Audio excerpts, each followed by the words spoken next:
Today on Dr. Oz. I go to bed late and I wake up early. I really need something to get me going. Sound familiar, folks? Reclaim your energy. Dr. Oz unveils the busy woman's 1 week recharge. In less than 4 minutes a day. And you know what? It's actually kind of fun. A plan to keep you going all day long. I stand on my feet for 9 hours a day. It just gives me that extra push. Coming up next on Dr. Oz. We asked real women what's standing in their way of recharging their body and reclaiming their energy. And they answered us loud and clear. Time. It's probably your answer as well. Time. So today, I'm giving all of you who say, I'm just too busy, the easiest recharge plan we've ever done. It's a 1 week plan to revitalize your energy in less than 4 minutes. You heard right, 4 minutes a day. And you know what? It's actually kind of fun. Here to help is one of the busiest women I know from Bravo's Fashion Queens, Bevy Smith. Who looks beautiful. Thank you, my so love. despite being busy, Bevy dresses up beautifully. So how busy is Bevy? Bevy's quite busy. 3 jobs, taking care of my elderly parents, and I'm a single gal in New York, so I gotta find time to date as well. So there's that. So describe to everybody how you feel when you first wake up in the morning. So here's my problem, my conundrum. I go to bed late and I wake up early. So I really need something to get me going in the morning. And a lot of times I'm hitting that snooze button and it's not the best. Sound familiar, folks? It's not the best. It feels so good to hit that snooze button, doesn't it? It does, but then really in the end, it doesn't really make a difference. I don't think so. I certainly don't feel it like it makes a difference. Well, let me, if I can, be very clear about this. It's a waste of time and it's a waste of sleep. My first step on the Busy Woman's Recharge Plan will help you feel more energy in the morning. It's about getting the sleep you need by refusing the snooze. Refuse the snooze? Refuse the snooze. Oh. Say it all together. Refuse the snooze. snooze. So how often you hit that snooze button, that little devil? Honestly, like about 3 to 5 times. Right. So yeah. it's a lot. So it's a lot of snoozing, A lot of darling. snoozing going on. Yeah. Here's what I want you to do. I want you to set your alarm for your true wake-up time every morning. I'll make very conservative assumptions here that even 5 minutes will be enough extra sleep to help you out. So what you're gonna do is take your phone, put it 5 feet away from you. You ought to do that anyway because your phone messes up your sleep. 5 feet away from me. Why is that? Because you get up out of bed to get it. It's true. Yeah, you're not going to snooze anymore because you're already out of bed. You're halfway to the bathroom, right? Okay. Then every day for a week, you're going to set that snooze button. Yep. You're not going to set it at all. You're going to put the real alarm on it at 5 minutes later than you normally would have put the snooze on. Okay. And you harvest those 25 minutes of sleep and enjoy the bliss. Think about that. It may not seem like a lot, but it's a lot. It's like a mini sleep in every morning. I love that. Harvesting my bliss. Harvesting your bliss. That's a new book for you. I think about that. Harvesting your This is bliss. how Or maybe Bevy it's gets a new busy. book for me. You write it. Okay, I'll do write for it and you'll co-sign. What are you going to do with those 25 minutes of extra energy you get from sleeping? I could make a healthy, nutritious breakfast because right now I'm really the go-to gal with a Greek yogurt and just like keeping it moving. Right. But maybe with 25 extra minutes, I could cut up some great vegetables, a smoked salmon, some nice eggs, you know. But you also have the energy that goes along. You put them together, you got magic. Okay. My next Want step magic? on the Busy Woman's Plan is to recharge yourself. It's a very interesting way. This is a multitasker's dream. You're going to shock your circulation in the shower. And Bevy has a fantastic idea of how to do this. I do. I'm all about the shock to the system, darling. So what I use I'm learning that. Yes. I'm big on essential oils. Peppermint, citrus, love, love, love them. Also, for me, a good citrus or peppermint soap in the shower, amazing. And all you need, 1 minute. Just it? And that's it, 1 minute. And the faux aromatherapy moment. Because, you know, who really can afford a spa? You know, you go to these fancy spas, aromatherapy, this, that. No, this is my aromatherapy. A good bar of peppermint soap. All right, so grab the peppermint, grab the citrus. Okay. Let's go meet Helen over here. Oh, the citrus is good. Now, she's going to put it to the test. I want honest opinions from her. She's very graciously. How are you, Helen? Hi, Dr. Oz. Nice to meet you. So, if you don't mind, baby, take her through it. Ask her a little bit about your habits, and then have her choose one. So, my love, what's your usual shower regimen like? Oh, it's crazy. I don't know. Normally, like, I'm up running around doing stuff in the morning, you know, I'm throwing laundry and blah, blah, blah. So by the time I get in the shower, I don't even have time to shower. It's like, you know, you just get in there, you do what you have to do, and you get out, you know? And that's a good thing, because you don't want to be in there too long because it dries the skin. But you do want to take a nice, good whiff of these and tell me which one you like. Oh, this one is really It's good, nice. right? The peppermint? Yeah, the peppermint. I'm That's a big awesome. fan. So take that out. That smells good. Try it on. And then we're going to take your lovely robe, because you're going to give us a little... You okay with this? I'm going to take a shower, yeah. Yeah, you're going to take a I shower. don't get involved in front these of us. conversations. Let's give her a little round of applause. There you go, my love. Good bathing suit as well. It's very nice. You need some hand. You need a hand getting in? Oh, the what? No, you need a hand getting in? Oh, yeah, sure. There you are. I'll take a hand from Dr. Oz. All right, exactly. Now, I'm not looking over here. Okay. So take it away. So know what? Normally you shower for however long you have, and in the last minute you're going to break the soap out if you haven't, or the essential oils, the shampoo, whatever you want to use. But here's a little surprise for you. At the end of that minute, I want a 15-second cold blast. Cold blast. Arctic blast. Arctic blast. It's going to shock you, and there's a reason for this. Is that okay? I normally take really hot showers. I take like 100-degree showers. So you're going to take a 100-degree shower, and then the last 15 seconds is going to be Arctic winter in the shower. Break it down. Are you ready, Helen? Yeah. All right, turn on the shower. Start with the Arctic. Let's go. Oh, So wait, so how's it feel? It's invigorating, yeah? It's definitely waking me up. Yeah, it's waking you up exactly the way it's supposed to. Yeah, this is what Yes. it gets. Lather up, smell the peppermint. All right. The oils. you were very confident. You can turn it off now. That's a lot of cold water. What a trooper you were. Oh, but now I'm full of soap. Yeah, that's good. It's all right. It's a good soap. But let me explain, Helen, to you and everybody why this is so important. When you stimulate your body by being cold like that, you get the circulation going, you feel more alive. But this is actually done in spas. You have to pay a lot of money to get a cold shower in a spa. Okay. And the best part, to shock your circulation, which with the smell and with the cold water, took 1 minute and 15 seconds. Okay. So for a busy woman like you who's trying to multitask, and for Bevy, Yes. it'll get you there. Yes. Thank you very And we much. want to get there quick. Was it worth it? So much. It was awesome. Thank you very so much. much. Thank you. All right.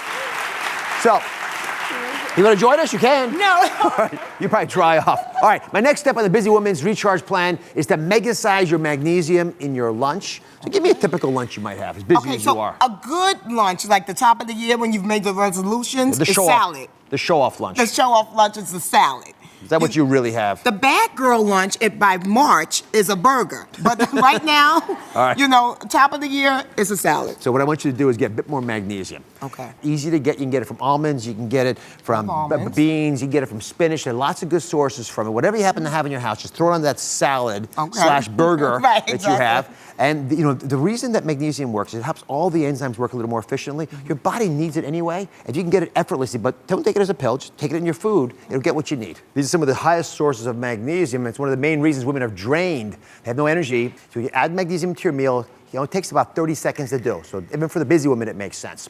My next step on the Busy Woman's Recharge Plan will help fight off the mid-afternoon slump. I want you to swap out your coffee for licorice tea 1 hour after lunch. Now, I wanted to find out what would happen when we put some busy women to the test to see if this tea could measure up to their usual afternoon pick-me-up.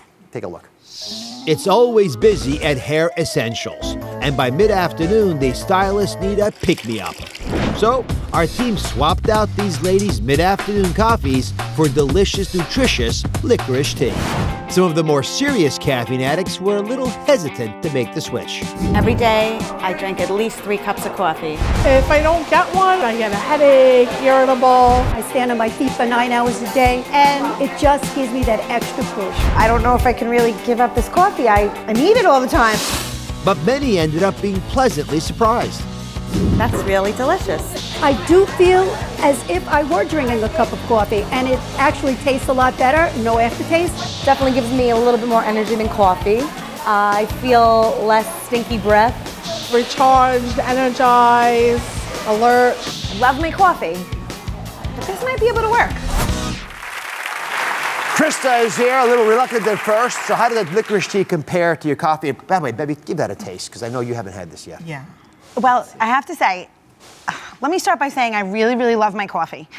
So I was a little skeptical about trying it, but I have to say it tastes delicious. It almost tastes like a little anise. It's really very, very, very good.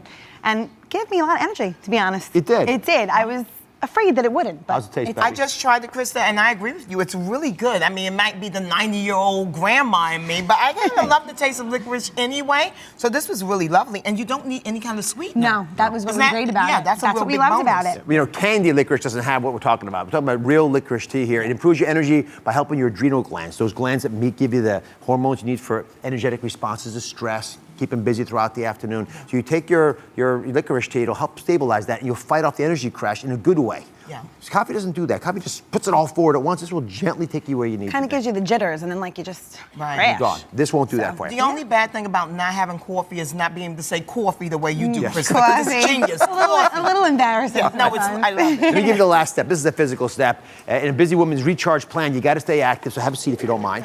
This is really cool because it's going to be something you can do from a chair, sitting down, thinking you're enjoying yourself. Okay. It's a deep breath detox. It's a very ancient technique.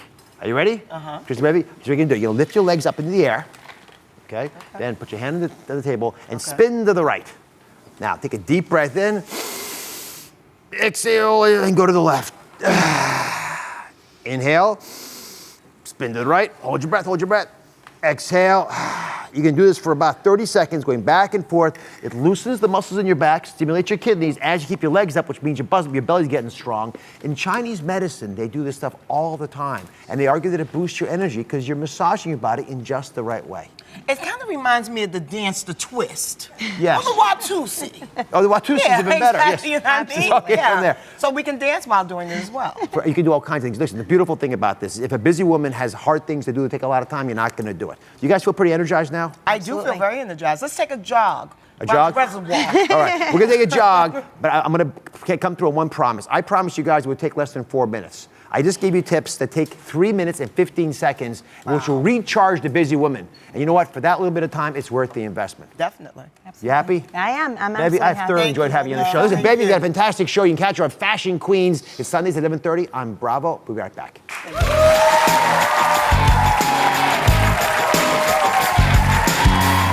Coming up next, it's the controversy everyone's talking about. Are public figures victims of false memories? Can memories shift and change over time? Find out how reliable your brain really is and if it can actually deceive you. Coming up next.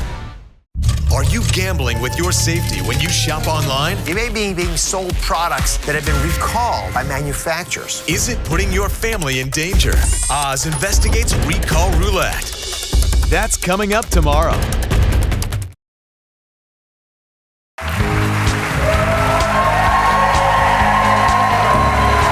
False memories. It's a phrase we're all suddenly familiar with thanks to Brian Williams. The NBC News anchor recently told a story about being in a helicopter that was hit by a grenade, but it really wasn't. And it's not the first time public figures have falsely remembered events. Mitt Romney remembered being at an event that took place 9 months before he was born. And he didn't do it on purpose, obviously. Why would you make that up? And Hillary Rodham Clinton once claimed to have been under sniper fire in Bosnia, only later acknowledging that the facts were actually wrong. She wasn't in sniper fire. So I'm giving you 3 people who are often in the news as examples. Because they're in the news, it's easier to see their mistakes. But how often has this happened to you? Are these examples of lying, or can your brain actually deceive you? Dr. Christopher Chabris is a psychologist and world-renowned researcher on how memories can shift over time. And those memories can change over time as well. So this concept of a false memory, does it really exist? False memories do really exist. False memories happen when we remember something or think we remember something that didn't really happen, or we remember the details differently. And we wind up saying things we think are true but aren't really true. So let me quote Brian on his Facebook post. He blamed the story on the fact that the fog of memory had crept in over the years, and that this false memory was caused by that. Is that something that truly does happen over time? Well, the fog of memory is a poetic way of describing what memory researchers call memory distortion, which is simply the way memories change, either over time or because we get other information that comes in. In fact, the more times we tell a story, we're sort of retrieving the memory and then we sort of put it back into memory again. So it can change each time we do that, kind of like the child's game of telephone, where you pass messages from person to person to person, and by the end it's completely different from the way it started. It's like we're playing telephone game with ourselves when we keep telling our own stories over and over again. Let me, if I can, show you what Dr. Chabris is talking about. It's a really cool concept. Because we all think that memory is exactly a reflection of what happened in reality. It's literally like a videotape of what happened. But memories don't work that way. Reality is this, we perceive this, but memories don't live in a single complete event in one spot in the brain. I wish it did, we wouldn't have these mistakes happening, but they don't. Instead, they exist as fragments of information stored in different parts of the brain. And then over time, notice the green ball, becomes mixed in, and we have memories retrieved maybe the wrong way. We have conversations with other people. We see news footage about events. And what happens then? The story begins to change as the mind recombines these bits of information and mistakenly stores them as what it perceives as true memory. So notice, reality was over here. The first thing I showed you, green ball, for example. What's the ball over here? It's pink. So you mix together. And this process essentially creates a new version of the event. And to the storyteller, it feels like the truth. So Dr. Chablis, if people really do believe that this is their memory, that this is the new version of reality, then is it really a lie when they say it? I don't think it's a lie, because a lie is something you do when you know what you're saying is false, when you're deliberately trying to deceive people. In the case of a false memory, you actually believe that that's the way things happen. Someone who says something incorrect about their past could be lying, but it doesn't mean that every time someone says something wrong about their past, they necessarily are lying. So I was curious how many of our viewers really know this. We did a little survey, a Dr. Oz poll. We asked if you think your memory is a snapshot of an event. 84% of you said yes. Dr. Chablis saying that's not correct. It's not 84. That's not the right number anyway. Most of us should acknowledge it doesn't happen. And then we asked you, do you trust your memory? Here's the real question. 60% of you said yes. Dr. Chablis, should we trust our memory?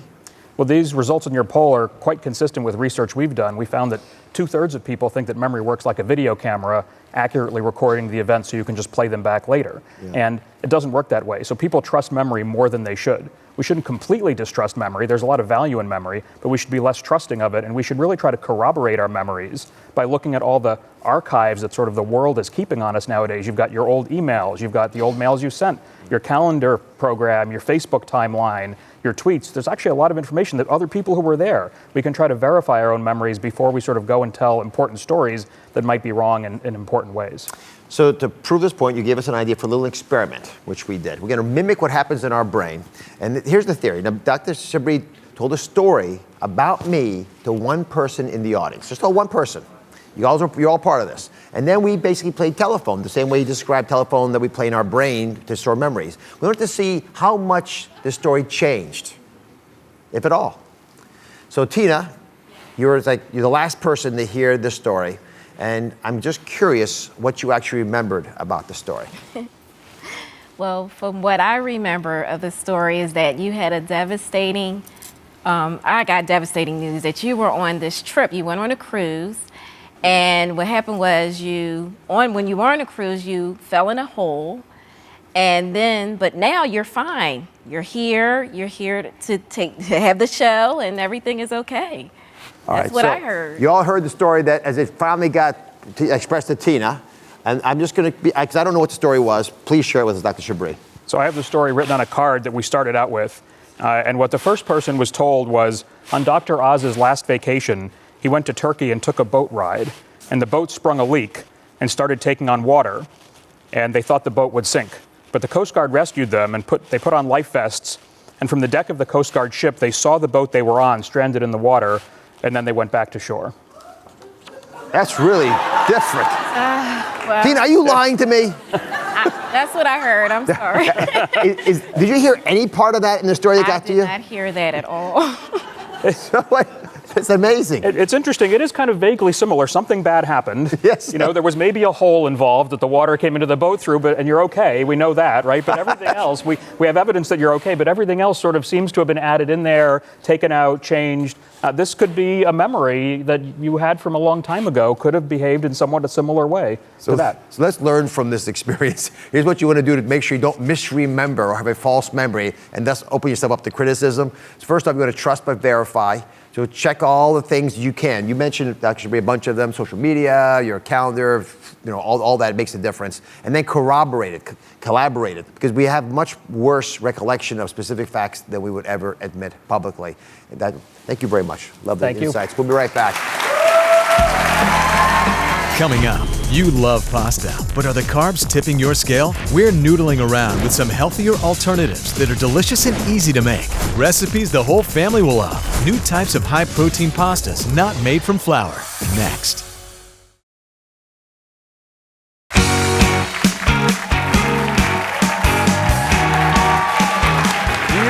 I mean, adore pasta, but hate that it is full of simple carbs. Today, the new types of high-protein pastas that you need to know about. And guess what? They are not made from white flour.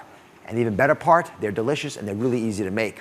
So I asked my pasta-loving viewers, they affectionately call themselves the pasta lovers. Pasta lovers. Here they are. Hi, pasta lovers. They fill the audience over there. So their job was to experiment with these new pastas, and a couple of them have brought in a few of their best items to share with us today. So let's start with the unofficial president of the Pasta Lovers Club, acclaimed chef Marco Canora from Hearth and Brodo here in New York City. How are you, Marco? Thanks for leading the club.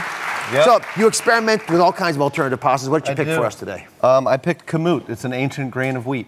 Kamut? Yes, kamut. I was eating too much of the white stuff, and it was making me fat and ill. So I needed to broaden my horizons a bit. Let me educate you about kamut a little bit. So it's a wheat that comes from the times of ancient Greece, and they probably have it in Rome as well. It's known as a high-energy grain for a bunch of reasons. It's got more fatty acids than you could ever imagine, but the best part, it has more protein than an egg.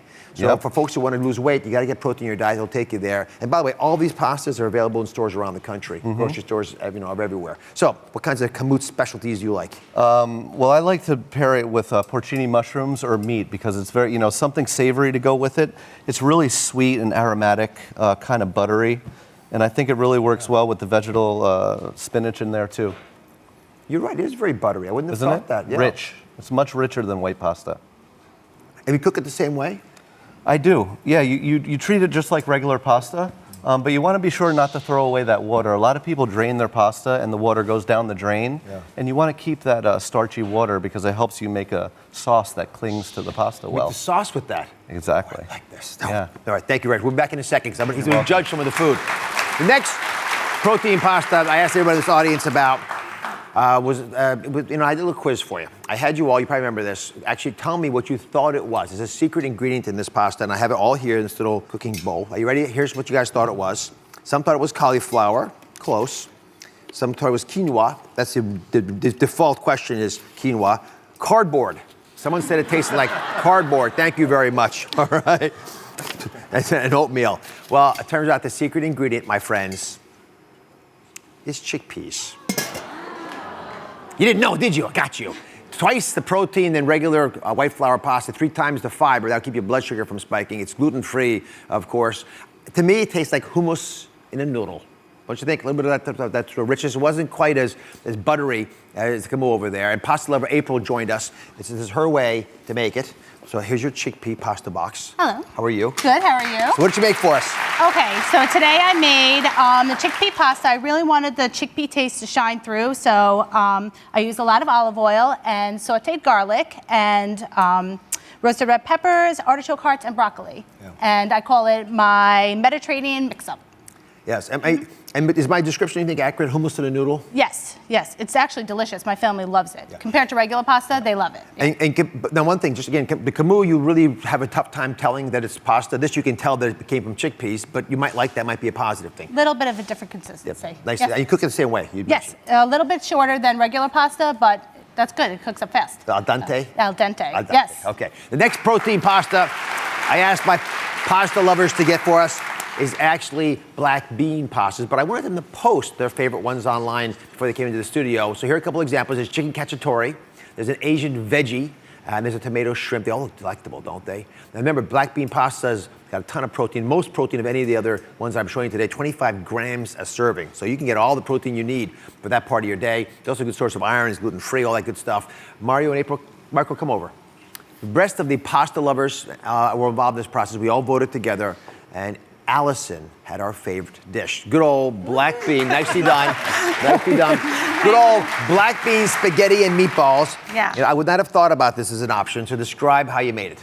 Well, this is a great pasta because it's very hearty. So you can really use any sauce that you like. And my kids happen to love meatballs, spaghetti and meatballs. It's the easiest, most traditional pasta. And I use turkey meatballs. I like to make turkey meatballs. Again, good source of protein, low in fat. It's like a superfood. Describe the taste. Do you think it's a little beany? I actually don't think it's beanie. You know, I love noodles. I love pasta. And so this to me is a good alternative to regular spaghetti. But I like a lot of different bean type pastas. And was the cooking comparable, the same amount of time? No, I cook it less. And I think it should be al dente. I think it should be, because if you don't want it to be mushy. So, you know, maybe 5 minutes max. You guys like it? Yeah, it's got Delicious. a great bite to Yep. it. Yeah. Reminds me of buckwheat a little bit. It Yeah, does. Good. definitely. Which is your favorite? I think this one, to be black honest. bean. It's very toothsome, which I like. I like mine because I cooked it. Of course. You're all fantastic. You can find the recipes at droz.com. We'll be right back. It's very good. They're all good at it. Next, born with no arms or legs, teased and bullied. When all seemed lost, the turning point that got his life back on track. You got to be thankful for what you have instead of being angry for what you do not have. A daredevil who lives life with no limits. Next. Are you gambling with your safety when you shop online? You may be being sold products that have been recalled by manufacturers. Is it putting your family in danger? Oz investigates Recall Roulette. That's coming up tomorrow.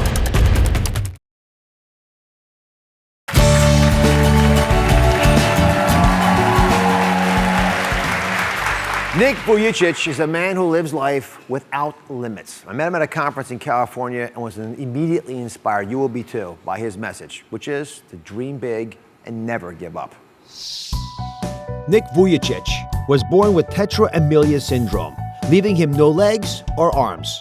Just because I was born with no arms or no legs doesn't mean I can't accomplish great things. I love life and everything it has to offer.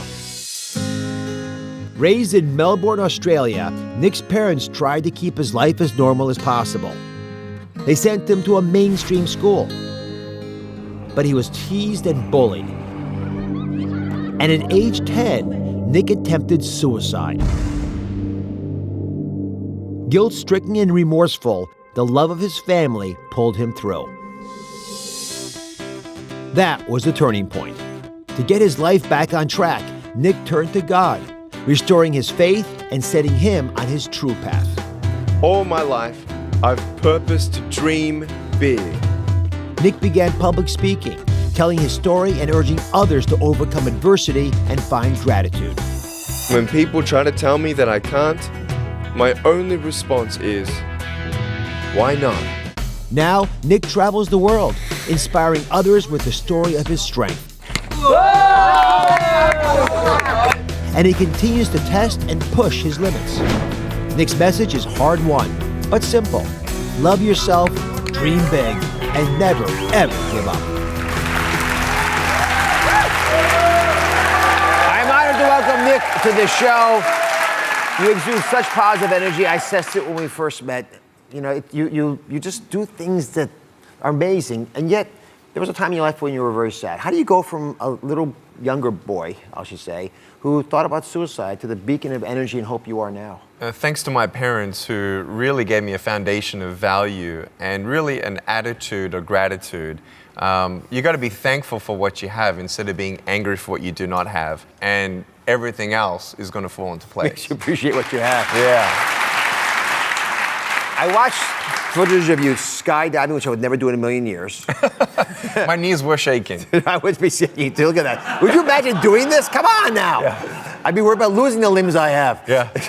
Surfing, which you can do, most of us can. I fall off the board immediately. You've got this remarkable daredevil spirit. Where did that come from? You know, it's always about what in life we accomplish. Most of us actually are the ones that tend to get in the way of our full potential. It's the fear of failing that comes. And courage is not when you're not afraid. You don't know what you can achieve until you try. So try. It's okay to fail.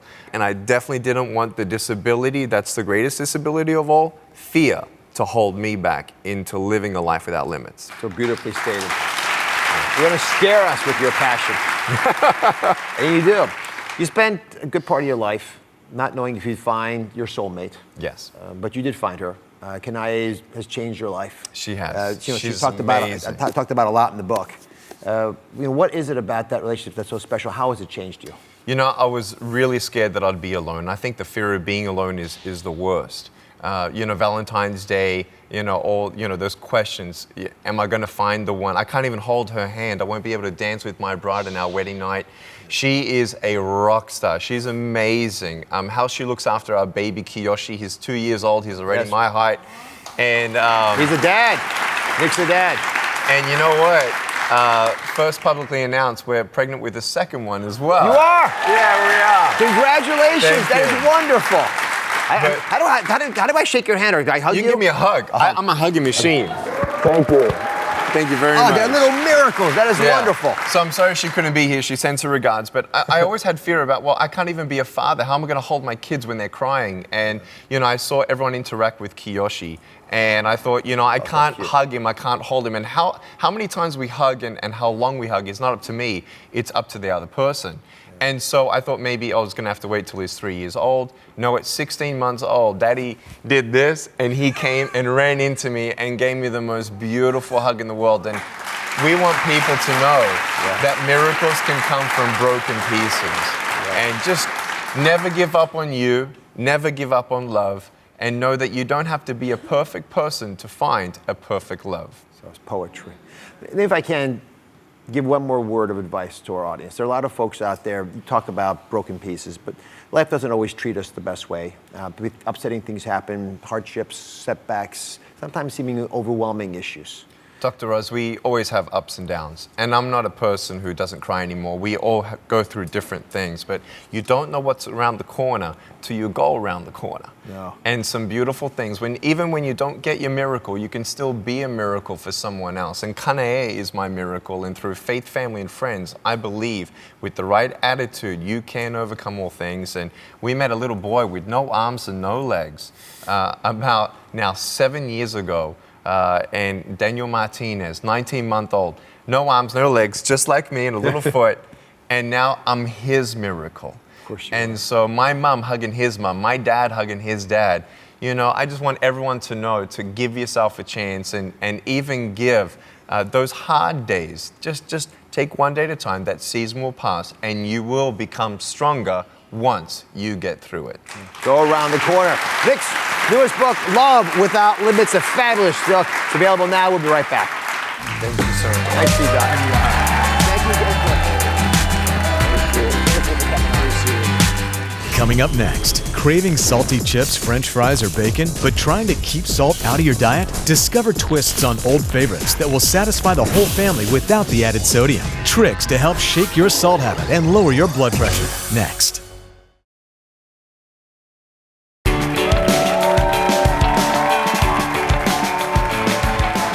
I love how many of you have solved your biggest health problems with advice you learned on the show. And I'm even more proud of how good you are at passing along the wisdom. So today, I asked Oz Nation, my army of health heroes, super fans, to come up with the salt tricks to help shake your habit and lower your blood pressure. Everyone's going to learn from this. But I've got 3 diehard salt lovers that are going to judge these salty creations. Christina says that she craves salt on everything, and I mean everything that she eats, and will never pass up her salty Mexican food. Michelle loves salt so much, she carries packets in her purse to add to foods throughout the day. Is that true, Michelle? It's true. It's true. And finally, Karina drinks pickle juice to satisfy her salt tooth. Pickle juice. They're gonna tell us if these tricks hit their salt spot. Are you guys confident, not confident? This is really good. Well, you know what, you haven't tasted, don't taste the food yet. It's part of the game. You're gonna have to taste the food. I'm gonna come back to you. I want honest opinions. If it doesn't really work, tell me, so I'm not wasting everyone's time. But if it does work, I want them to hear about it. Especially to get people to stop drinking pickle juice, I'll be happy. I usually only recommend pickle juice for hangovers, by the way, just so you know. So the first salt trick is from Melissa, who makes these whenever she's craving salty chips. And this is my low salt recipe. It's cayenne pepper kale chips. You want to take your kale and cut it into 2 to 3 inch pieces. Add it with 2 tablespoons of olive oil, 1/4 of a teaspoon of cayenne pepper, 1 teaspoon of smoked paprika. Mix it all up in a bowl, put it flat on a cookie sheet, and bake it at 300 for 10 minutes. And then you give it a flip and cook it for another 8 minutes, and then you have your finished product. Low sodium kale chips. Melissa's joining us in the studio. How'd you come up with this trick? Well, I have high blood pressure. It runs in my family, thanks to my mom. Thanks, Mom. Thanks, Mom.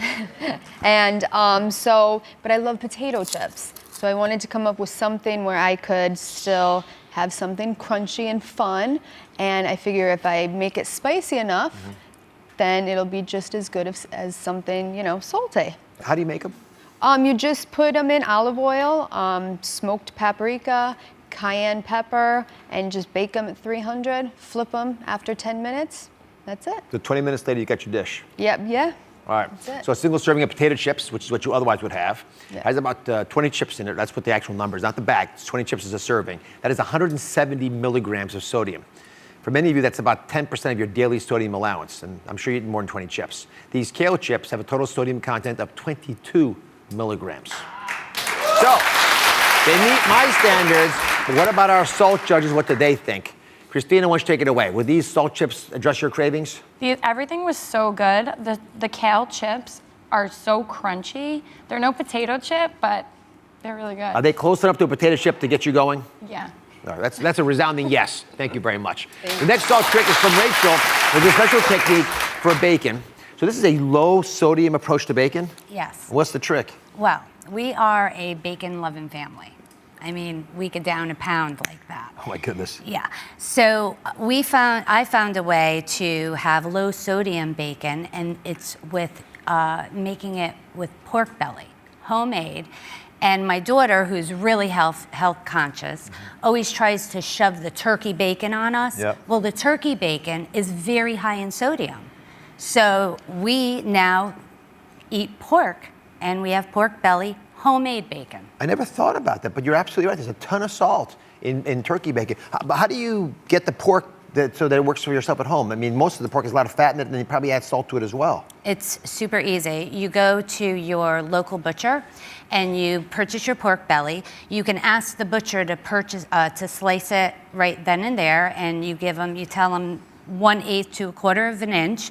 And if he can't slice it, really quick tip, go home, throw it in the freezer for like 10 to 15 minutes, and it makes it really easy to slice. And then you just lay it out.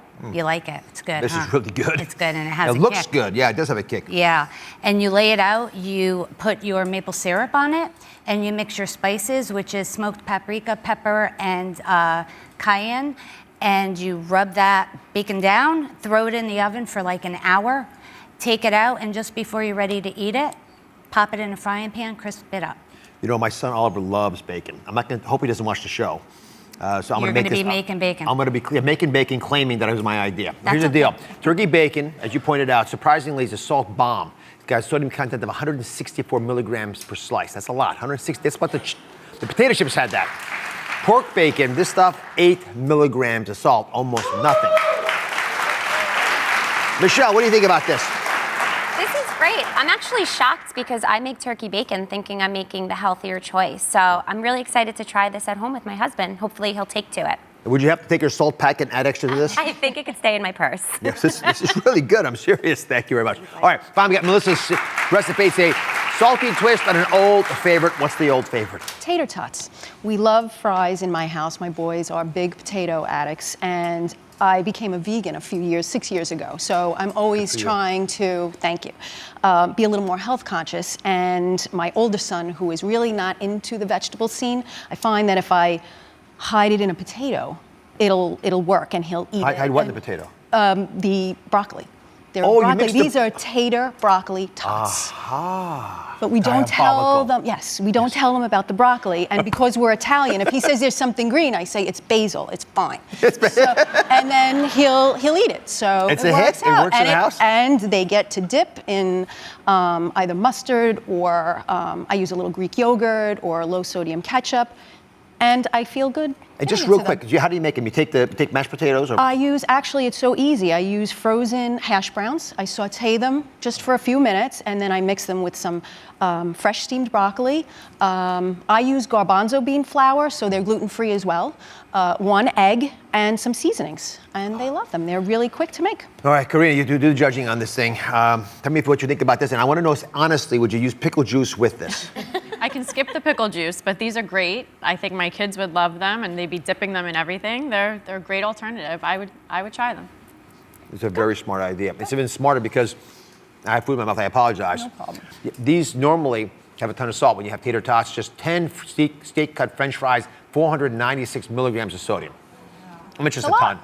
Melissa's broccoli, tater tots, they have 63 milligrams of sodium. So enjoy them. All the recipes from today's show will be on my website, droz.com. I'll be right back.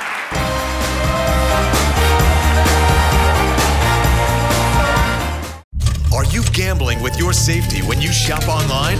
All new Oz. It's called Recall Roulette. You may be being sold products that have been recalled by manufacturers. Is it putting your family in danger?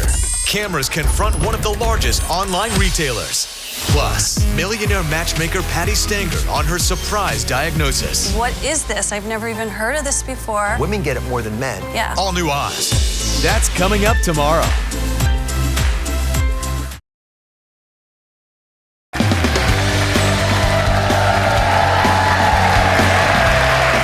Looking for on the web? Well, I asked my friends at Google about what really matters to you, and it turns out your top health searches are all focused on calorie counts. Today I've got some of your answers. You were asking about apples. That was the most common things we're going to talk about today. How many calories are in an apple? Any guesses from the audience? I'm sure you all searched this. They all know. It is 95 calories. You actually did search this. 95 calories in a medium-sized apple. That's with the skin, by the way, which you should get because you want all the nutrients in the skin. Next, you're curious about avocados. Thoughts on avocados? They know exactly. 322 is the right answer. Well done. In a whole avocado. I was wondering about what, it's amazing. You get the data from Google, they're accurate. They know what we're searching. The third most of the common of the things we're talking about today was a watermelon. Thoughts on watermelons? 87. Yep, 87, they know. I guess that must be standard, everyone knows that now. But here's one that might be a little more confusing to you. I was vexed about why you're searching for vodka, which you actually searched for. Thoughts on vodka? 100. Yeah, they say 100, it is 97 calories. 97 calories, which I think is a fair amount. It's for a shot of vodka. That's why it's actually probably one of the best alcohols to drink. Okay, now it's time for In Case You Missed It. First, you can revitalize your energy in less than 4 minutes a day. I've got a 1-week plan that it's a busy woman's dream. And here's one tip that I love. It's actually from Chinese medicine. It takes less than 30 seconds. What you can do is sit in a swivel chair. You all have these somewhere at work or at home. Pick your feet up off the ground, then hold the desk the edge of your desk, then inhale. Swivel to the right, all the way over, and then exhale as you go back to the left. Inhale, then swivel as you exhale, back across. You go back and forth like this, 30 seconds. Feels pretty good too, why not? The rest of the plan in the Busy Woman's 1-week Recharge a Day Planner is on droz.com. Next, here's one surprising thing that keeps you fat. It has nothing to do with what you eat. It's your thermostat. So, question is, what do you set it at? I want you to know this. Cold temperatures make sense. They're good for burning calories, but they may not be the best thing for you during a meal. Here's the theory. When it's too cold, our temperature of the body, it drops. And so what do? We tend to overeat. That putting the food in your mouth warms your body up, and which is what you think you need. And so your body actually is going to force you to overeat when it's cold. So keep the room temperature above 66 degrees in the kitchen. Or if you don't want to do that, then maybe you need to keep the house cold for other reasons. Defrost your body with a cup of warm soup. That gets you the warmth, and the soup is very filling as well. Finally, please be careful of dubious people online that make it seem like I'm endorsing their products, because I don't. To see a full list of our trusted sponsorship partners, you can go to droz.com. I'll see you next time.